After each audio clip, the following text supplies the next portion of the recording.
Hello guys, welcome to Apple Questions Explained, and today we're going to discuss about the iPad's emergence and its impact on the netbook industry's decline. Please subscribe so that you can watch more content as well as comparisons and unanswered questions regarding Apple. So without any further ado, let's start. So when Apple introduced the iPad in 2010, it was a watershed moment in the tech industry. The iPad wasn't just another gadget, it was a revolutionary device that redefined how people interacted with technology. Its significance extended beyond its hardware specifications, and it was about the concept of mobility, touch based computing, and the convergence of multiple functions into a single device. Now, we'll discuss about the special attributes of the iPad. Now, the first special attribute to the iPad and a major selling points is the form factor and design. The iPad's form factor was a major selling point. It was larger than a smartphone, yet more portable and lightweight than a laptop. So you can consider it as a perfect hybrid between smartphones and laptops at the time, as it had a screen that was larger than a smartphone, yet more portable and lightweight than a laptop, offering about mid-range performance compared to both of them. And it had a sleek design and premium build quality that instantly set it apart from the other tablets like the Microsoft tablet and stuff. Now, the second special attribute of the iPad was its touch interface. Now, the iPad popularized the use of touch interfaces on a large scale. The intuitive touch interactions removed the barriers of traditional computing interfaces such as trackpads, mouses, and even keyboards, for instance, making it accessible to a broader audience. Now, if I may remind you, the first generation iPad sold more than the first generation iPhone. Now, what I want to tell is that it popularized the use of touch interfaces on a larger scale than the original iPhone, which started the trend itself in 2007. Now, the third special attribute of the iPad was app ecosystem, of course, because the app store was already thriving thanks to the iPhone. The iPad benefited from this robust ecosystem, offering a plethora of applications that were tailor-made for its larger screen. Of course, there was a time, like in the early times of the iPad, some of the application used to appear in an iPhone type of screen. It was not yet optimized, some apps, but as time went on, the developers started gaining interest on the iPad because many people were buying it. So they found it productive to develop apps for the iPad, and therefore you have a plethora of applications that are tailor-made for the iPad's large screen. Now, the fourth, and I would argue one of the main reasons for the iPad's popularity is its ability to have better media consumption. Apple positioned the iPad as an entertainment device. Its high-resolution display combined with the convenience of touch made consuming content such as books, movies, music, and games an immersive experience. I don't like now that the iPad Pro and other iPads have support for Magic Keyboard and stuff, because the iPad was originally intended to create a hybrid between the smartphone and the laptops, but now it is more trying to be a laptop than a smartphone. So it's not fitting that category anymore nowadays. So now we'll get into the fifth attribute, or the popular attribute of the iPad success: productivity and creativity. Although not many professionals agree to this, because iPadOS is not that good for multitasking like macOS or even Windows. So it is not that good in productivity or creativity such as like a laptop, because it has higher performance and etc. But even then, Apple agreed that the iPad wasn't just for entertainment. With apps like iWork and later Microsoft Office, and even nowadays Final Cut Pro, you have a plethora of applications used for productivity and creative tasks.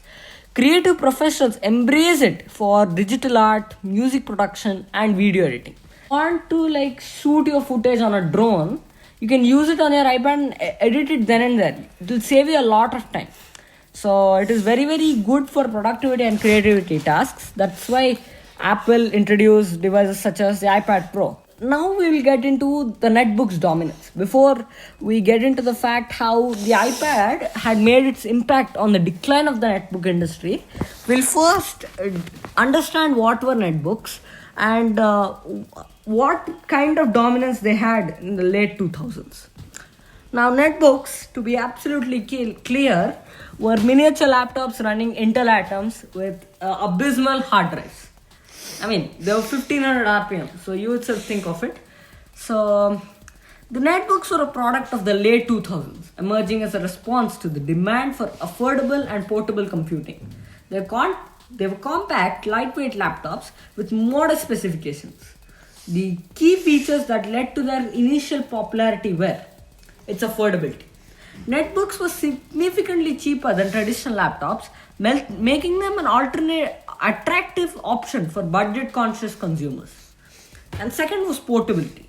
The small size and lightweight design made netbooks highly portable, appealing to users who needed computing on the go.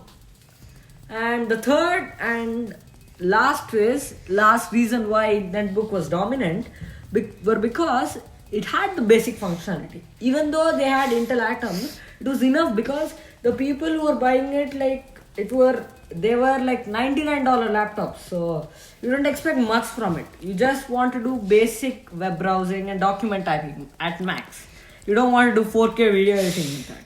So it offered that basic functionality as netbooks fulfilled essential computing tasks such as web browsing, word processing, and email reasonably well, catering to the users with simple requirements. Now we will get into the netbooks industry's downfall. Despite their initial popularity, several factors led to the decline and eventual downfall of the netbook industry. The first is performance limitations. Now compared even to the A4 chip, the Intel Atom these netbooks were running were abysmal. And moreover, the iPad had SSD storage, which the netbook lacked, which made it even abysmal because either the hard drive corrupted, number one, or you have less read-write speeds than SSDs in hard drives. So there are performance limitations in the netbooks, as netbooks were built with low-end components to keep costs down. This meant they struggled with more demanding applications like 4K video editing. Imagine a netbook doing 4K video editing in Final Cut Pro. That will be the situation. That meant they struggled with more demanding applications, just as what I told just now, and multitasking, leading to user frustration. I mean, you must have seen memes in the internet. Now, the next factor which led to the netbook industry's downfall is competition from tablets. The emergence of tablets, spearheaded by the iPad, provided an alternative that combined portability, touch interfaces, and a broader range of applications than even the netbooks, and even performance in some cases. The tablets quickly gained traction, diverting attention and sales away from netbooks. Now, the third reason is lackluster user experience. These small screens, which were like 1400 by 900, I guess, they had literally the worst viewing angles you could ever dream of imagining in any laptop or any screen. They were so bad, and they had cramped keyboards, and limited processing power of the netbooks contributed to its subpar user experience. Tablets offer a much more intuitive touch interface and better multimedia capabilities.